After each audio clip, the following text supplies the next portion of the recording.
Hey guys, welcome back. It is day 5 of the 12 Days of Sadness, and today we're going to be talking about eating disorders. I don't really talk about this topic much because I don't want people to think I went vegetarian for the wrong reasons. And a lot of these videos are kind of just like my stories and experiences, but feel free to leave yours in the comments below and I will try to respond back to them. I was responding to so many up until yesterday. I just could not even watch my own video yesterday or even respond to the comments. Like I lost my shit. But please, if you can take a second out of your day and also respond to people in the comments and help someone, I will truly appreciate it. I need a lot of help, especially now where I'm just like really all over the map. Okay, so basically when I was like 13, I kind of hit puberty like pretty late. I feel like everyone hit it before they turned a teenager. And I started like growing rapidly. Like I literally gained like 6 inches like overnight. Like it was like the summer. Like I went back to school and I was tall and I was like, what? And like at first like I was loving it because like I kind of got really tall really fast. So then like my body was this like slim sexiness, like, you know, I was like, oh, I look good. But then like my body started adjusting and like started gaining weight to like, I don't know, readjust to my new height or whatever. And I was like really upset because I was like under 100 pounds like before I hit puberty. And then when I hit puberty, I was like 115. And for some reason, I think it's because I knew how much my older sister weighed and I knew how much my mom weighed, and I didn't want to be overweight because a lot of the guys in my family, like my dad literally looks like Santa Claus. Like he's very jolly, he's very big, and you know, my brothers were always, you know, much bigger than me. So I was always like scared, like, oh my God, am I going to get fat? Am I gonna be overweight? And then I came across a PETA video, and I still remember, it like haunts my mind to this day. I could picture the lady even saying it, but she says, meat makes you fat. And I about lost my mind. Like I was like, oh no, meat makes you fat. I don't want to eat meat anymore. I immediately, from that point on, I turned vegetarian. I was like, nope, I am not eating any more meat. I'm not dealing with it. Like, I don't want to eat meat. I don't want to be fat and blah, blah, blah. But like, I did it in such the wrong way because I was so focused on like, you know, what I was taking in, and it helped fuel my anorexia because first of all, like I went from being able to eat everything to not really being able to eat as much as I used to. So it kind of limited a lot of the things that I could eat. So, and I just want to point out that like, yes, I went vegetarian because I heard meat makes you fat, but like as time went on, I learned about what's going on with the animals and like animal cruelty and all that stuff and your health. It's just so much better for your health, and there's just so many benefits to going vegetarian or vegan. And you know, I realized that over time, thankfully. But yes, the main reason for me to go vegetarian was I was scared of getting fat. But it got pretty bad to the point where my mom refused to like support it at all. Like she would literally put, she would cook the sauce she made, because she made her sauce from scratch. She would cook it with the meat, and then she would put like chicken broth in the mashed potatoes and all that stuff. And like, it caused me to not be able to like literally eat anything. So my weight like plummeted, and my first boyfriend didn't help at all because for some reason I was obsessed with cheese, like provolone cheese. Like if I was feeling really like tired or like really hungry, I would eat cheese. It was either like bread or cheese. So my first boyfriend always supported that and like literally would come over with blocks of cheese, like literally, I don't know, it's weird. But it was really bad because like I look in the mirror and you know, a lot of people want this like buff, sexy, body. But whenever I look in the mirror, I've always wanted like a skinny body. And I talked to my doctor when I was like 14, and I was like, how come I'm not like super skinny? Like Timothée Chalamet has like that tiny body where he could literally be 120 pounds and it doesn't look like he's like starving to death. Like if I was 120 pounds right now, people would think that I was dying. Like they'd be like, oh my God, are you okay? Like what is wrong with you? Like right now I'm like 160, but like that's a lot. That's 40 pounds off my body right now. Like it's like, whoa. But like I love that like thin body. I don't know why. I've always been attracted to like really skinny, thin bodies, and I've always wanted that. But my doctor was like, listen, Matthew, people have different size frames, and you have a very large frame, which means like my upper half like is very big. So like no matter how skinny I get, you know, my ribs are gonna stick out, or like my bones, you know, it's not gonna look good.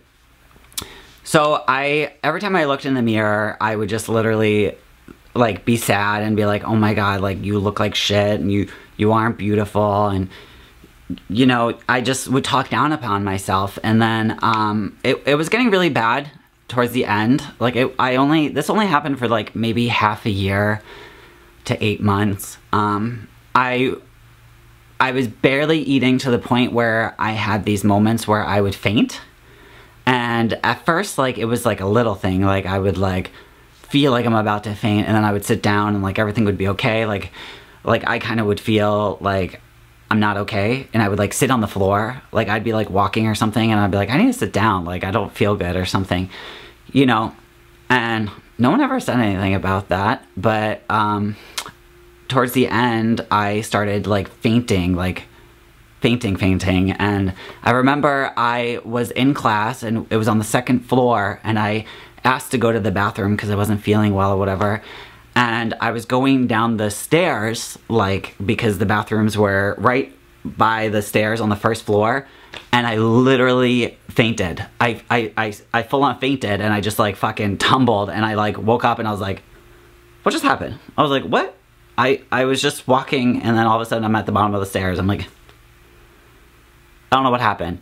So the pivotal moment was when my mom, they were on vacation. They went on vacation without me because I came out of the closet and like there was a whole bunch of like problems. But I fainted in my mom's living room, and I hit my head on the little mini coffee table thing, and I hit it to the point where I was like gushing blood all over, and there was just like a pool of blood on the carpet. Thankfully, like, oh my God, I like panicked.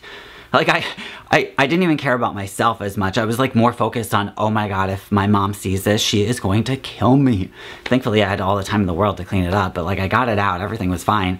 But it's just like, I woke up and I was like, I need to fucking relax. Like, I'm gonna kill myself. Like, I'm literally killing myself. I literally keep fainting and hurting myself, and who knows? I'm gonna be like doing something important, and like, you know, I mean, like, I didn't drive at the time, but you know what I mean? Like, if you do something where you're putting other people's life at risk, I was like, damn, I can't be doing this.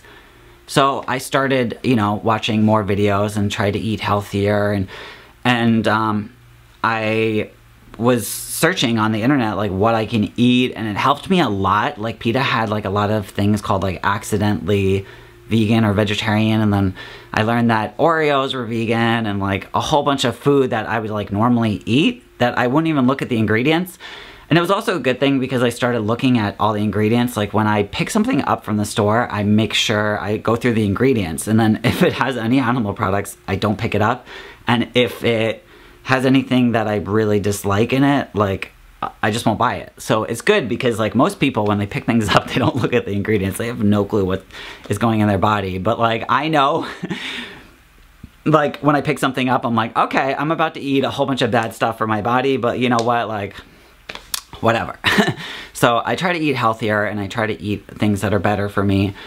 But yeah, I mean, it was hard. It was a struggle. It was difficult for me to deal with, and my first boyfriend didn't help at all. I just remember staring down at my knees, and thinking like, wow, like, I wish my knees were skinnier. And that was so weird to me. Like, just like looking at your knees and being like, my knees are fat is weird. And even today, when I look in the mirror, I'm not like, wow, you're so skinny, Matthew, or wow, you know, I'm like, damn, I need to go to the gym. I need to like, you know, and I think it has to do with like society's standards and like, you know, models and all that stuff. You always see people that look great, and because I don't look like that, I always feel like I'm not beautiful, or, you know, I don't know, I always feel bad. And I remember trying to throw up, and like when I don't remember what I ate, but I was like trying to throw up, but like I wasn't able, like I hated the feeling of throwing up. And like I remember in health class they said like, you know, how throwing up rots your teeth and stuff, and I was always like worried about that. But I mean, so I pretty much was able to figure it out by myself, but like other people, their eating disorders or their anorexia, you know, it turns into a really big problem. It's kind of like depression, where it's kind of like there and it won't go away. And it's hard for me to understand that, because like I'm a lot better now. I mean, it's still like there, but like it's like very little compared to other people. But remember to not be afraid to seek professional help. I think a lot of people are always worried about professional help. And, you know, back in the day, I would say the same thing. I'm like, I am not telling anyone, like, fuck that, blah, blah, blah. But honestly, I wish I would have, you know, seen someone sooner. I wish somebody would have helped me sooner. I wish I would have been able to talk to professionals. I was so worried that everyone was like against me and trying to hurt me that like I didn't seek professional help. And I think professional help would have really helped me, and I would have been able to overcome things sooner in my life and been able to progress sooner. But I mean, everything happens for a reason, and it's definitely made me who I am today. Whether you want to think that's a good person or a bad person, I think it's a little bit of both. Like, obviously I've had my ups and downs and I've made a lot of mistakes, but you shouldn't let your eating disorder define you. And you should, you know, realize that no matter what you see in the mirror, you are beautiful and you are yourself, and you have to accept that is you. Flaw and all, that is you. That is you in the mirror staring back at you. And that's who you are. Like, whether there are scars on your body, whether you have freckles, whether you have birthmarks, if you got, you know, moles, or maybe you have, you know, certain things all over your body, that's you. You have to accept you. You can't change what you are. I mean, yes, you can get fatter and thinner and do a whole bunch of things. You can add tattoos to your body and such, but like, what you see in the mirror is you. And you need to like realize, okay, this is what life gave me, and this is where I am right now. And if you want to feel better about yourself, you need to try to make yourself feel better. You need to do things to help your eating disorder. You need to do things to help you, because in the end, all that matters is you. So you got to take care of yourself. And I think, you know, this is overlooked a lot in life, and people don't really take care of themselves, but you need to take care of yourselves. You need just even basics. You need to make sure you take a shower, make sure you brush your teeth, make sure you do these things that are pretty easy to do, but in the long run, it helps you. I'm so lost right now. I'm trying, my mind lately has been so clouded because of my depression, so I'm trying to like focus and trying to think of like the best way to explain this. So if I'm not explaining this, I'm really sorry, but like honestly, I just want you guys to know that you are you, and you don't have to be somebody else. You don't have to look like somebody else. You don't have to try to do something to be somebody, because you're not somebody. And you know, when you're trying to be somebody, or you're doing things just to get people to like you, you're not yourself. You're somebody else. And you want to attract people that are going to love you for you. If they love you for this fake version of you, it's not going to last. They're not going to stick around. They're not, you know, you need to be yourself and you will draw people who love you for you. So just know that. And, you know, sometimes it happens a lot and sometimes it barely ever happens. Like, you know, it's taken a really long time for me to find my best friends. Yes, my first best friend, the one I live with now, I met when I was like 13. But like there's just long gaps where I, you know, haven't really met more friends who love me for me. Like I just had a lot of like temporary friends. Okay, I think I'm rambling and getting off topic. Just know that you are loved, and no matter what, just seek professional help, because honestly, that is probably one of the best things you can do. And don't be afraid to ask others for help, because, you know, not everyone's a bad guy and people are there to help you. All right, guys, I'll see you guys tomorrow.